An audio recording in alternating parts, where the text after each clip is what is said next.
जय जिनेन्द्र। स्वाध्याय में आप सभी महानुभावों का हार्दिक अभिनंदन और स्वागत है। आइए प्रारंभ करते हैं मंगलाचरण से।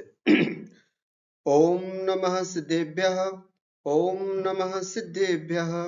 ओम नमः सिद्धेभ्यः। नमो अरिहन्ताणं। नमो सिद्धाणं। नमो आयिरीयाणं। नमो उवज्झायाणं। नमो लोये सव्वसाहूणम्। नमः श्रीवर्धमानाय निरधूतकलिलात्मने सालोकानां त्रिलोकानां यद्विद्यादर्पणाय ते। बोलिए अनंत अनंत सिद्ध परमेष्ठी भगवान की जय। बोलिए देवादिदेव 1008 चिंतामणि पार्श्वनाथ भगवान की जय। संत शिरोमणि 108 आचार्य गुरु और विद्यासागर जी महाराज की जय। परंपराचार्य 108 आचार्य समय सागर जी महाराज की जय। जगत पूज्य निर्यापक मुनि मुनि पुंगव 108 गुरुवर श्री सुधा सागर जी महाराज की जय। समस्त मुनि संघ की जय। द्वादशांग चिन्वाणी माता की जय। अहिंसामय विश्व धर्म की जय। द्वादश वर्षीय श्रवण संस्कृति स्वाध्याय पाठ्यक्रम के अंतर्गत हम अभी स्वाध्याय कर रहे हैं द्वितीय वर्षीय पाठ्यक्रम का, जिसमें दो प्रमुख ग्रंथ हैं, इष्टोपदेश और रत्नकरंडक शावकाचार। इष्टोपदेश ग्रंथ का स्वाध्याय पूरा हो चुका है। रत्नकरंडक शावकाचार ग्रंथ का स्वाध्याय अभी हम यहाँ पर कर रहे हैं, जिसमें पिछले स्वाध्याय तक हमने 121 श्लोक पढ़ लिए हैं। पिछले स्वाध्याय में हमने श्रावक के 12 व्रतों की चर्चा की, जिसमें 5 अणुव्रत, 3 गुणव्रत और 4 शिक्षा व्रत क्या होते हैं, है ना, इनके स्वरूप क्या हैं और इनको कैसे धारण किया जाता है और इनके अतिचार क्या हैं, इत्यादि सब विषयों के बारे में हमने यहाँ पर देखा। अब आज एक नया अधिकार प्रारंभ हो रहा है, जिसको कहते हैं संलेखना अधिकार। संलेखना अधिकार, है ना। संलेखना क्या होती है, संलेखना किसे कहते हैं, संलेखना कैसे करना चाहिए, संलेखना के समय किन किन बातों का ध्यान रखना चाहिए, आदि कई विषयों की चर्चा अब इस अधिकार में हम करेंगे। तो आइए प्रारंभ करते हैं। सबसे पहले संलेखना अधिकार का पहली गाथा, जिसमें संलेखना अथवा समाधि मरण क्या होता है, किसे कहते हैं, इस बात को विस्तार से बताया है। चलिए। उपसर्गे दुर्भिक्षे जरसिरुजायां च निःप्रतीकारे धर्माय तनु विमोचन माहुः संलेखनामार्याः। उपसर्गे दुर्भिक्षे जरसिरुजायां च निःप्रतीकारे धर्माय तनु विमोचन माहुः संलेखनामार्याः। क्या कह रहे हैं?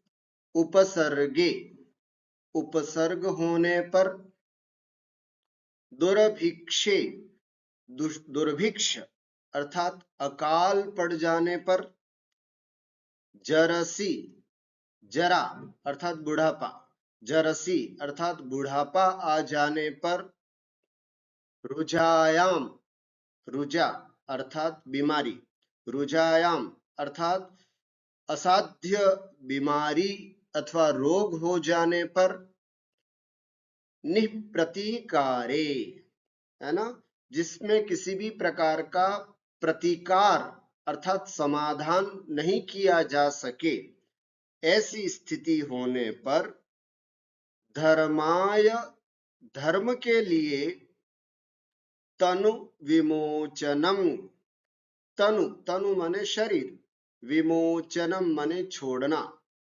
धर्माय तनु विमोचनम, धर्म के लिए तनु माने शरीर का, विमोचन माने छोड़ना, धर्म के लिए शरीर को छोड़ना। सल्लेखनाम आर्याः आहु, आर्याः अर्थात आचार्यों ने, गणधर आदि देवों ने, सल्लेखनाम आहु, उसको संलेखना, सल्लेखना कहा है, सल्लेखना कहते हैं। क्या अर्थ हुआ? निप्रतीकारे उपसर्गे दुर्भिक्षे जरसि रुजायां च धर्माय तनुविमोचनम् आर्याः सल्लेखनाम आहु, अर्थात उपसर्ग के होने पर, कैसे उपसर्ग को? जिसका प्रतिकार नहीं किया जा सकता है। अकाल आ जाने पर, जरसी माने ऐसा भयंकर बुढ़ापा, 90-100 साल की अवस्था हो गई है ना, डॉक्टर्स ने जवाब दे दिया कि साहब अब ये वापस इनका स्वस्थ होना मुश्किल है ना, बहुत मुश्किल है, अब इनका अंत समय आ गया है।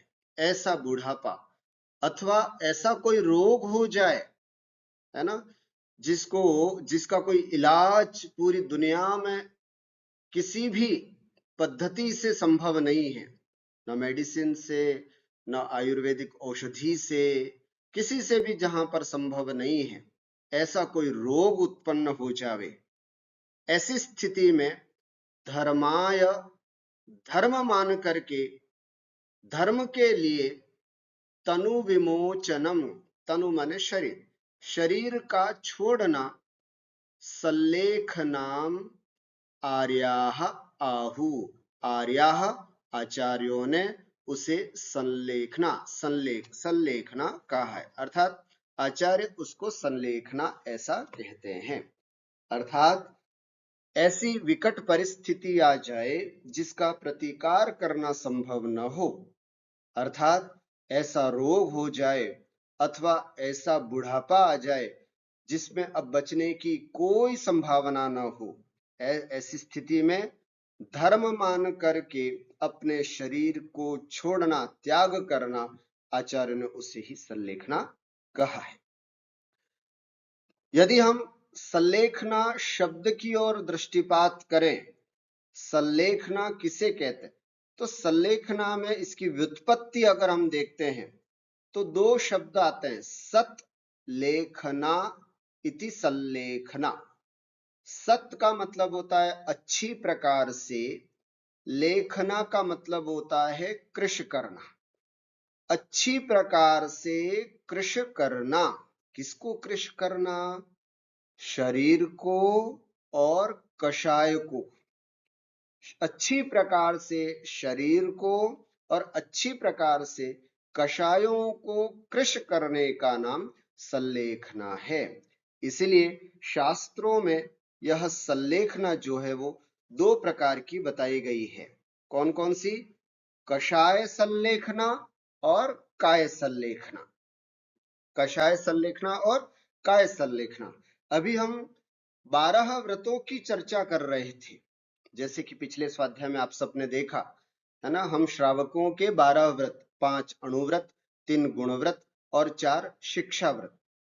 आचार्य समंतभद्र स्वामी कहते हैं कि व्रतों की पूर्णता संलेखना से ही होती है, अर्थात जीवित अवस्था का धर्म अगर कहते हैं तो व्रतों को धारण करना, और मरण समय का जो धर्म है वो है संलेखना।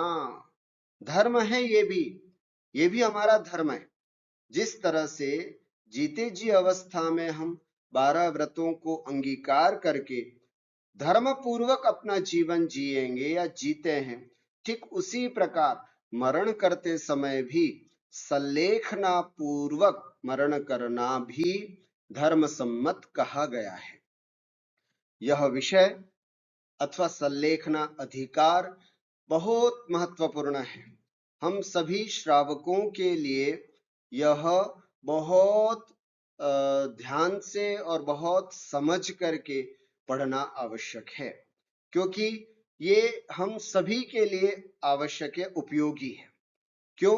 क्योंकि एक न एक दिन हम सभी को मृत्यु को प्राप्त करना ही है, और वह मृत्यु कैसे हो, किस तरह से मृत्यु को मृत्यु महोत्सव बनाया जा सके, इसकी कला आचार्य समंत भद्र स्वामी ने इस सल्लेखन अधिकार में कही है। सल्लेखना का महत्व हम छठाला में भी पढ़ चुके हैं, और उसमें भी यही कहा है, 12 व्रत के अति चार, पन पन न लगावे, मरण समय संन्यास धार, तसु दोष न सावे। क्या कहा उसमें? 12 व्रत के अतिचार, जो 12 व्रत हम अंगीकार किए हैं उसके अतिचार जो होते हैं उनको नहीं लगाना चाहिए, अर्थात निरतिचार पूर्वक हमको 12 व्रतों का पालन करना चाहिए। उसके बाद पंडित दौलत राम जी क्या कहते हैं हमको?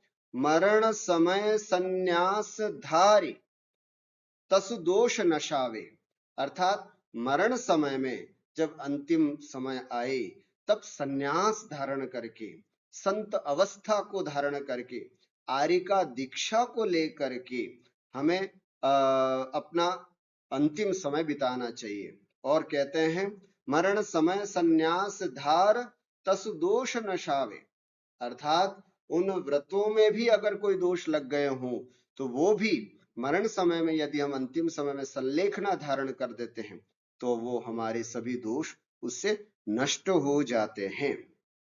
इसलिए कहा गया है, यो श्रावक व्रत पाल स्वर्ग सोलम उपजावे, तहते चै नर जन्म पाय, मुनि वे शिव जावे।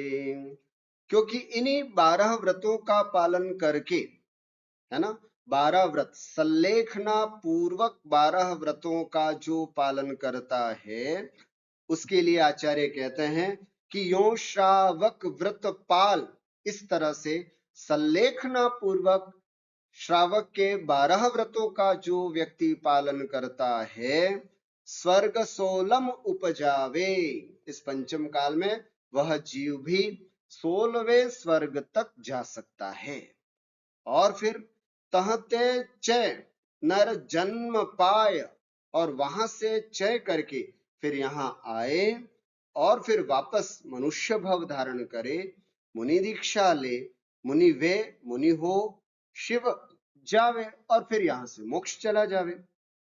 इस तरह से 12 व्रतों को अंगीकार करके कैसे एक जीव मोक्ष तक की यात्रा कर सकता है, ये पंडित दौलत राम जी ने अपनी इस छड़ाला में लिखा है कि 12 व्रतों का सल्लेखना पूर्वक 12 व्रतों का पालन करें, उसके बाद 16वें स्वर्ग तक, है ना, कहीं पर भी 16 स्वर्ग तक में कहीं पर भी उसका जन्म हो, फिर वहां से चय करके वापस मनुष्य भव धारण करें, और फिर मनुष्य भव धारण करके मुनि व्रत को अंगीकार करें, और फिर अंतिम में फिर शिव जावे अर्थात मोक्ष को प्राप्त करें।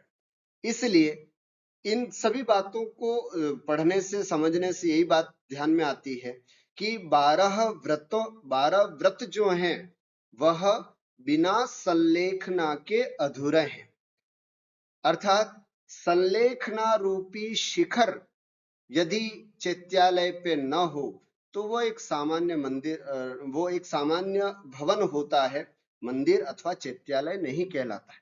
इसी प्रकार व्रतों को अंगीकार करने के बाद हमें सल्लेखना पूर्वक मरण करना चाहिए, यही बात इस सल्लेखना अधिकार में कही जा रही है। कहा जाता है कि मरण कुल 5 प्रकार का होता है। बाल मरण, जो मिथ्या दृष्टियों को होता है, जो अज्ञानी होते हैं, जिनका पहला गुण स्थान है, ऐसे जीव जो मरण करते हैं उस मरण को कहते हैं बाल मरण। एक होता है बाल मरण। बाल मरण का मतलब क्या होता है? बाल मरण का अर्थ होता है ऐसे सम्यक दृष्टि जीव जिन्होंने अपने जीवन में व्रत अंगीकार नहीं किए हैं, अणुव्रत भी अपने जीवन में धारण नहीं किए, लेकिन श्रद्धान पूरा है, सम्यक्त्व है, ऐसे जीव का जो मरण होता है उसे बाल मरण कहते हैं। तीसरा होता है बाल पंडित मरण, अर्थात जो पंचम गुण स्थानवर्ती, जिन्होंने अणुव्रत अपने जीवन में धारण कर लिए हैं, अथवा जिसकी चर्चा अभी हम कर चुके हैं 12 व्रतों की, ऐसे 12 व्रत जिन्होंने अपने जीवन में धारण कर लिए हैं, ऐसे जीव का जो मरण होता है उसे बाल पंडित मरण कहते हैं। चौथा होता है पंडित मरण। पंडित मरण में जो मुनि अवस्था, दिगंबर अवस्था में जो मरण को प्राप्त होते हैं, है ना, मुनि अवस्था में जो मुनिराजों का मरण होता है उसको पंडित मरण कहा जाता है। और तद्भव मोक्षगामी जीवों का जो मरण होता है, अर्थात जिसके बाद और कोई जीवन धारण नहीं करना पड़ता अथवा जिसके बाद और कभी मरना नहीं पड़ता, ऐसा जो मरण होता है उसको पंडित मरण कहा जाता है। अर्थात जिस पर्याय से जीव सीधा मोक्ष को जाता है, ऐसा जो मरण होता है उसे हम पंडित मरण कहते हैं। तो इस प्रकार यहाँ ये 5 मरण बताए गए हैं। इनमें यदि हम 12 व्रतों को अंगीकार करके यदि हम अपना मरण करते हैं तो बाल पंडित मरण के अंतर्गत आता है। कई बार ये भी प्रश्न आता है कि संलेखना कब धारण करनी चाहिए? क्या कोई व्यक्ति अच्छा हृष्ट पुष्ट है तो उसको संलेखना ले लेनी चाहिए? नहीं। इसके लिए यही श्लोक इसके लिए बहुत महत्वपूर्ण है। साफ साफ लिखा है, उपसर्गे, ऐसा कोई भयंकर उपसर्ग हो जिसको दूर नहीं किया जा सकता है, जिसको हटाया नहीं जा सकता है, पता चला कि ओहो अब तो मरना निश्चित है, ऐसा भयंकर कहीं उपसर्ग हो। जैसे पहले के समय में हमने पौराणिक कथाएं देखी हैं कई, है ना, जैसे गज कुमार मुनि के सर के ऊपर सिगड़ी रख दी गई थी, है ना, सुकौशल मुनि को सियालनी ने खाया था, पांडवों के ऊपर उपसर्ग हुआ था, गर्म लोहे के गरम गरम कड़े पहनाए गए थे, ऐसा उपसर्ग। तो ऐसा उपसर्ग हो जाए तब धर्माय तनु विमोचनम, धर्म मान करके शरीर को छोड़ना, है ना।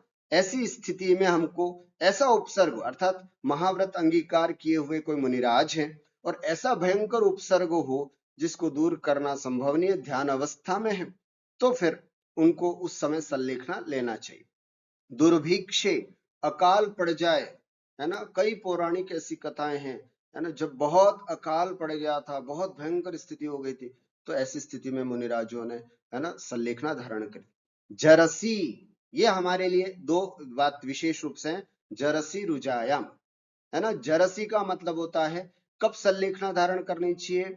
वृद्धावस्था, अर्ध मृतक सम बूढ़ापनो, जब ऐसी स्थिति हो, आंख देखने का काम न करे, है ना, पैर चलने का भी काम न करें, कान सुनने का काम न करें, है ना, जिह्वा से टेस्ट कुछ नहीं आ रहा है, जब ऐसी अर्धमृतक सम बूढ़ापन, है ना, अर्थात 2-2 4-4 व्यक्ति धीरे धीरे उठा करके ले जा रहे हैं, ऐसी स्थिति को बोलते हैं, है ना, जरा।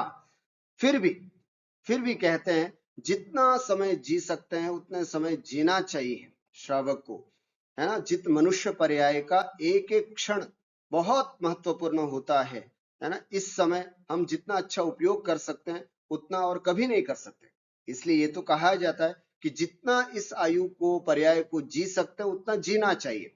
लेकिन जरसी, ऐसा बुढ़ापा निप्रतीकार है, जिसका प्रतिकार करना, जिसका समाधान करना, है ना, जिसका कोई और उपाय नहीं मिल रहा है सही होने का, ऐसी स्थिति में संलेखना धारण करना चाहिए। रुजायाम, कई बार हम देखते हैं कि ऐसे ऐसे रोग हो जाते हैं, ऐसी बीमारियां हो जाती हैं जिसका प्रतिकार करना संभव नहीं है, डॉक्टर्स जवाब दे जाते हैं। ऐसी स्थिति में हॉस्पिटल में, है ना, अथवा वेंटिलेटर पर मरण करने से अच्छा है कि हम घर पर आए और शांति से नमोकार मंत्र सुनते हुए, है ना, और शांति से व्रतों को अंगीकार करके फिर अपने जीवन को समाप्त करें। मैं कहना चाहूंगा कि हमारी माँ को भी इसी तरह का जीवन में घटना हुई थी, है ना, डॉक्टर्स ने जवाब दे दिया था। तब वहां से सीधा माँ ने कहा था कि अब घर नहीं जाना है, अब तो सीधा साधु आरिका माता जी के पास ले जाइएगा, मैं वहीं अपना समाधि करूंगी। और ऐसा ही हुआ। वहां 1 दिन 2 दिन उन्होंने देखा माता जी ने, और उसके बाद फिर उनको आरिका दीक्षा दी गई, है ना, आरिका दीक्षा दी गई। और बड़े अच्छे से 3 4 दिन 5 दिन अच्छी साधना हुई, और उसके बाद अच्छे से बड़े शांति पूर्वक अपना जीवन उन्होंने विसर्जित किया। तो ऐसी स्थिति, ऐसा रोग हो जाए जिसका प्रतिकार संभव नहीं, तो ये ऐसी स्थिति में सल्लेखना पूर्वक हमें मरण करना चाहिए। तो इसलिए सल्लेखना, ये 4 बातें बताई हैं। उपसर्ग होने पर, दुर्भिक्ष आने पर, बुढ़ापा, ऐसा बुढ़ापा कि अब वापस ठीक होने की कोई उम्मीद नहीं हो, और फिर रुजा अर्थात रोग ऐसा हो जाए, ऐसी स्थिति में सल्लेखना लेनी चाहिए। कई बार कई लोग इसमें ये भी कहते हैं कि आत्महत्या, इस तरह से शरीर छोड़ देना तो आत्महत्या कहलाती है। लेकिन ध्यान रखना, आत्महत्या में और सल्लेखना में दिन रात का अंतर है, बहुत बड़ा अंतर है। पिछले 2 4 साल पहले एक बहुत बड़ी पूरे भारत में एक विषय बन गया था कि साहब सल्लेखना, जेलों का ये संथारा या सल्लेखना आत्महत्या है। कोर्ट ने उस पर बैन लगा दिया था। बाद में फिर हमारे सभी मुनिराजों ने, आचार्यों ने आवाज उठाई, तो फिर कोर्ट को वो आदेश वापस लेना पड़ा। अरे भाई, ये कैसे आत्महत्या हो सकती है? आत्महत्या में और सल्लेखना में तो बहुत बड़ा अंतर है। कैसे अंतर है? अरे आत्महत्या जो करता है वो कषाय पूर्वक करता है, उसके मन में कषाय रहती है, इसलिए आत्महत्या करने के परिणाम होते हैं। और यहाँ तो परिणामों की बड़ी निर्मलता होती है, परिणाम बिल्कुल विशुद्ध हो जाते हैं, परिणाम बिल्कुल शांत हो जाते हैं। तो भला कैसे आत्महत्या और सल्लेखना एक जैसी हो सकती है? दूसरा, आत्महत्या करने वाला तो दुखी हो करके, संसार से दुखी हो करके, अरे भाई अब तो मुझे जीने का कोई उम्मीद ही नहीं बची है, अब तो मैं अपने शरीर को छोड़ता हूं, तो इस तरह से चारों तरफ सब समस्या ही समस्या उसको दिखाई देती है, तो वो आत्महत्या करता है। और हमारी संलेखना धारण करने वाला तो बड़ी खुशी खुशी इस संलेखना को अपने जीवन में धारण करता है। अरे आत्महत्या करने वाला तो अव्रती होता है ना, अव्रती होता है, और सल्लेखना लेने वाला तो व्रती होता है ना, उसकी वेशभूषा बिल्कुल परिवर्तित हो जाती है, और उसने अपने जीवन में व्रतों को अंगीकार कर लिया होता है। और आत्महत्या करने वाले के जीवन में तो बहुत सारी जीने की संभावनाएं बाकी होती हैं, वो चाहे तो बहुत जीवन जी सकता है, उसकी आयु भी बहुत बड़ी है, लेकिन न जाने कैसी बुद्धि भ्रष्ट हो जाती है कि आत्महत्या करने का भाव आ जाता है। लेकिन जो सल्लेखना लेता है उसके सामने तो कोई उपाय ही नहीं होता है ना, कोई जीने की उम्मीद ही नहीं होती है, तब फिर वह इसको खुशी खुशी स्वीकार करता है। भारत के अथवा दुनिया के सभी दर्शन जीने की कला सिखाते हैं, मात्र एक जैन दर्शन है जो जीने की कला के साथ साथ मरने की कला भी सिखाता है, मरने की कला भी सिखाता है। अर्थात यहाँ कहा जाता है कि जियो तो व्रतों के साथ जियो, और मरण करो तो भी संलेखना पूर्वक मरण करो। तो ये तो बहुत बड़ी बात है। आत्महत्या करने वाला वस्तुतः मृत्यु को मातम मानता है, मातम छाया जाता है उसके लिए, और जो सल्लेखना धारण करता है उसका तो मृत्यु महोत्सव हो जाता है। तो कैसे भला आत्महत्या और जो सल्लेखना है वो एक हो सकती है? अर्थात किसी भी प्रकार से इनको हम एक नहीं कहा सकते।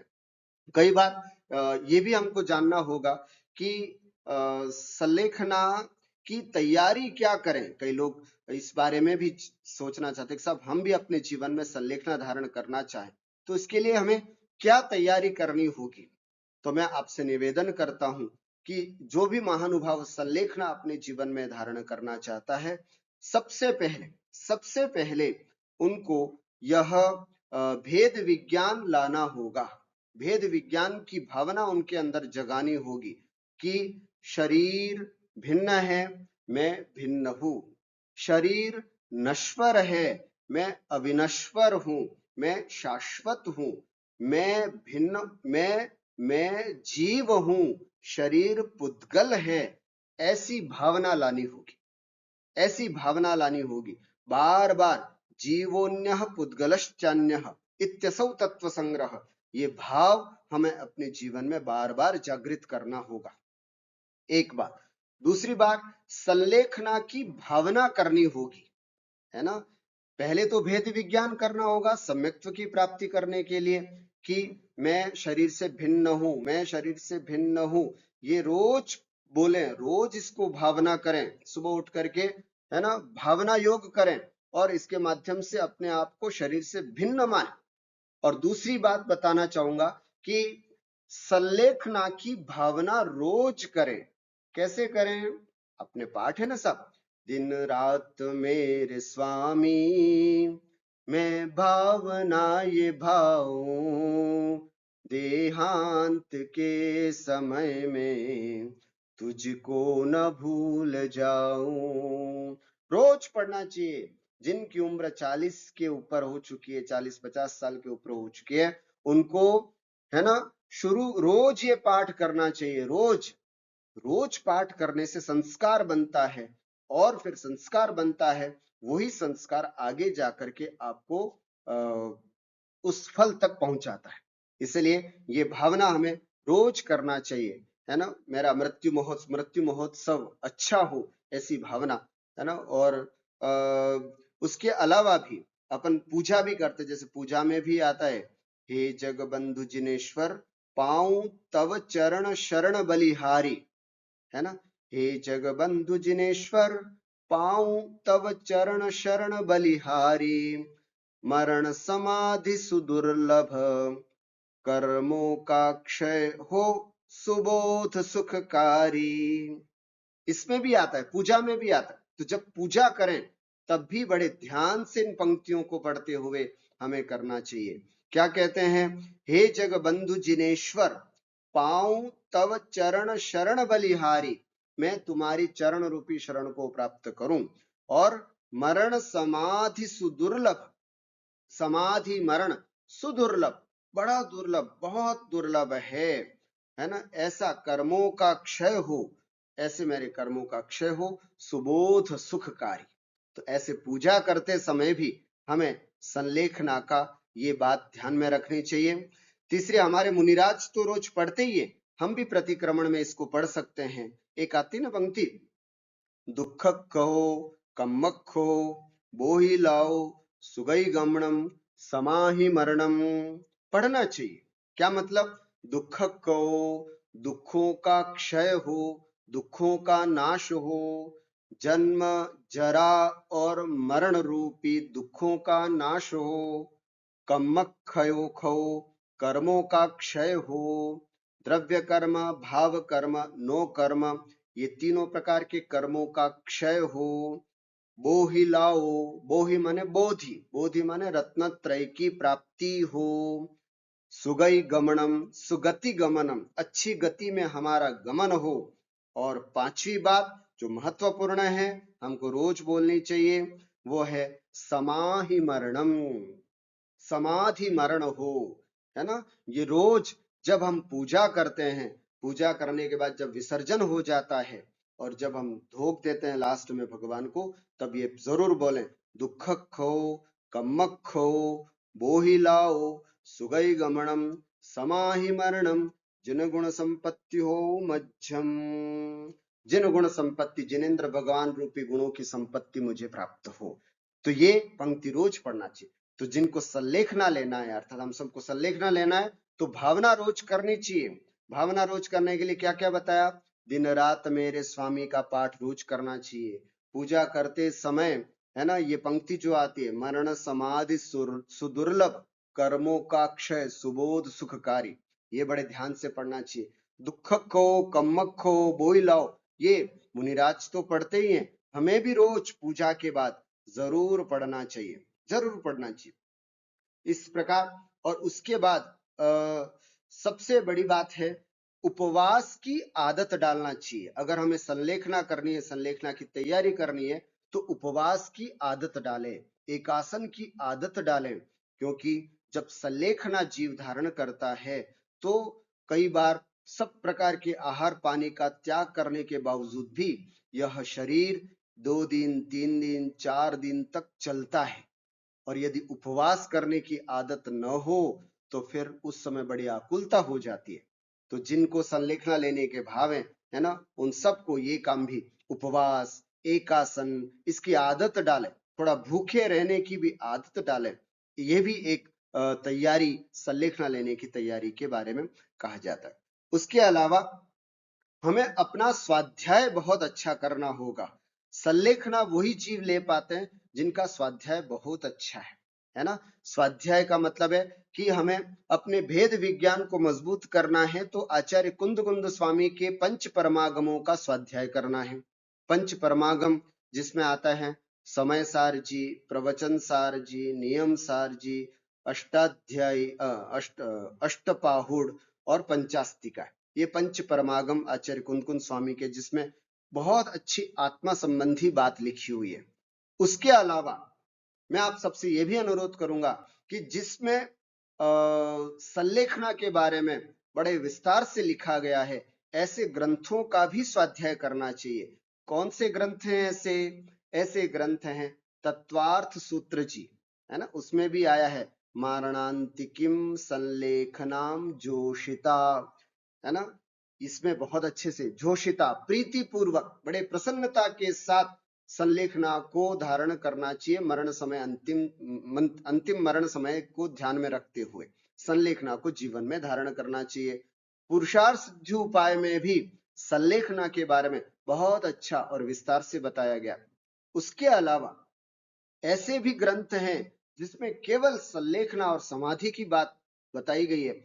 ऐसे ग्रंथों का भी स्वाध्याय हम सभी श्रावकों को करना चाहिए। वे ग्रंथ हैं जैसे भगवती आराधना, 700-800 पृष्ठ का ग्रंथ है, बहुत सुंदर, है ना, जिसमें केवल मात्र, है ना, पूरा संलेखना के बारे में इसकी चर्चा की गई है। एक आता है मरण कंटिका, मरण कंटिका भी बोलते, मरण कंटिका भी बोलते, है ना। मरण कंटिका ग्रंथ है, इसमें भी पूरा संलेखना के बारे में चर्चा की गई है। उसके अलावा एक रिष्ट समुच्चय करके ग्रंथ आता है, रिष्ट समुच्चय, जिसमें कौन सा जीव कितने समय तक और जिएगा और कब इसकी मृत्यु आ रही है, हमें क्या क्या एक एक करके छुड़वाना चाहिए, ये सब बातें बहुत अच्छी तरह से इसमें वर्णन किया गया है, स्पेशल रिष्ट समुच्चय। उसके अलावा रत्नकरण शावकाचार्य हम पढ़ ही रहे, इसमें भी बहुत अच्छा वर्णन आया। आज तो हम केवल पहली गाथा देख रहे हैं, उसके अलावा भी बहुत सुंदर सुंदर गाथाओं में ये संलेखना आदि, संलेखना का वर्णन किया गया। तो इनका हमें स्वाध्याय अच्छा करना है। इसके अलावा एक बात और है कि हमें एक अपने गुरु के पास, है ना, अपने आचार्य, अपने कोई मुनिराज, जिनसे आप प्रति साल में 1 बार 2 बार 3 बार जाते हैं और अपने श्रद्धा भाव जिनके प्रति आपका रहता है, ऐसे गुरु के पास जाएं और निवेदन करके रखें कि साहब हमारा समाधि मरण तो आपको ही कराना है, हमारा समाधि मरण तो आपको ही कराना है, मैं मुझे अगर कुछ हो जाए तो मुझे जरूर समाधि करवाइएगा। ऐसे गुरु से निवेदन करें।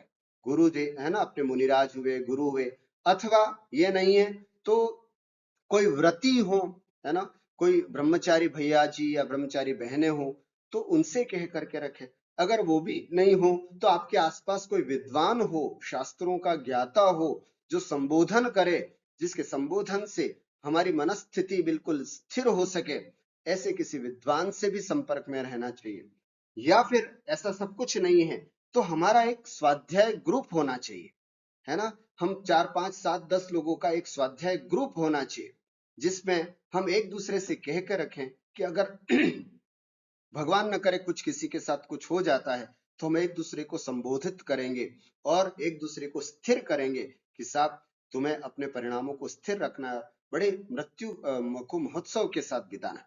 तो ऐसे इन सब बातों को हमें ध्यान में रखना है। और ध्यान रखें, बिना समाधि हम इस शरीर को न छोड़ें, बिना संलेखना के, है ना, बिना संलेखना के कभी भी मरण को प्राप्त नहीं करना है। नियम ले लें, हम अपने जीवन में नियम रख लें कि साहब मैं समाधि पूर्वक, संलेखना पूर्वक ही शरीर को त्यागूंगा, शरीर को त्यागूंगा। तो इसलिए ये बहुत महत्वपूर्ण बात है। आइए इसका भावार्थ भी पढ़ लेते हैं। तो अटल उपसर्ग, दुर्भिक्ष, बुढ़ापा तथा असाध्य रोग की विषम स्थिति में रत्नत्रय रूप परिपालन के लिए कषाय को कृश करते हुए शरीर का त्याग करना ही सल्लेखना कहलाता है। महानुभाव, आज मैंने सल्लेखना की केवल एक कारिका आपके सामने रखी है। इसमें बड़ा विस्तार से मैंने आपसे चर्चा की है। आगे ये महत्वपूर्ण अधिकार है, इसलिए थोड़ा मैंने इसकी गति धीमी कर ली और हर बात को समझना है, क्योंकि ये हम सबके लिए उपकारी है। बार बार इसकी भावना करेंगे तभी जाकर के हम अपनी सल्लेखना अच्छी तरह से कर सकते हैं। हम सभी अपने जीवन को मंगलमय बनाएं, अपने जीवन को व्रतमय बनाएं और अंतिम में सल्लेखना पूर्वक हम अपने समाधि को स्वीकार करें। इसी मंगल भावना के साथ आज की मैं अपनी बात विराम देता हूं। बोली द्वादशांग चिन्वाणी माता की जय।